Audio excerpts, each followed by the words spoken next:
I want to start talking about the new season. And Jamie, there was something that people saw in the clip just now, but I don't know if they really had a chance to digest it, but it is the idea of testing whether you can supersize a Newton's cradle. And everyone knows what those, you're the executive ball clickers. Can you supersize that to epic proportions? So tell folks about that. Well, you know, this was a labor of love for me. I petitioned for this for quite some months. And it turns out that, well, this was to get supersized with wrecking balls, for one thing, which, you know, was originally a commercial. And so we, of course, wanted to see whether that was possible. And so we tried to do that, and it was perfect for us because it involved scale experiments. We gradually work our way up. And it was pretty exciting even along the way. But when we took it to the final I want to point out that as Jamie was getting interested in this, he started ordering ball bearings. And he started ordering bigger and bigger ball bearings.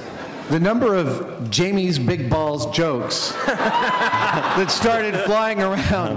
I mean, it just became so commonplace. And the funny thing is that we were being so respectful of the idea that we didn't want things to not end up on camera, that almost none of them made it into the episode, or just few made it into the episode. But it's pretty much like everything was Jamie's big balls. We're going to film Jamie's big balls. Let's go film the big balls. And he ended up with an office full of like 6-inch, 30-pound ball bearings, and I mean every size in between.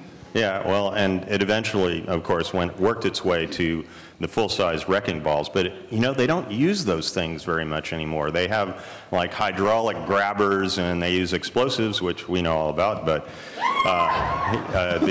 so it was quite a challenge. And I have to say, it's something that you would only see that on Mythbusters. So, I mean, who else gets to try to put together a half a dozen gigantic steel balls and make a Newton's cradle out of it? It's only up. And in the clip, the ball comes apart. What's happening there in the clip when people see the ball just kind of coming apart? Well, because they don't really make these things so much anymore. I mean, we found a place in the Midwest that had what we needed, sort of, but it was going to cost us about 10 grand just to borrow them, to ship them, because they're so heavy.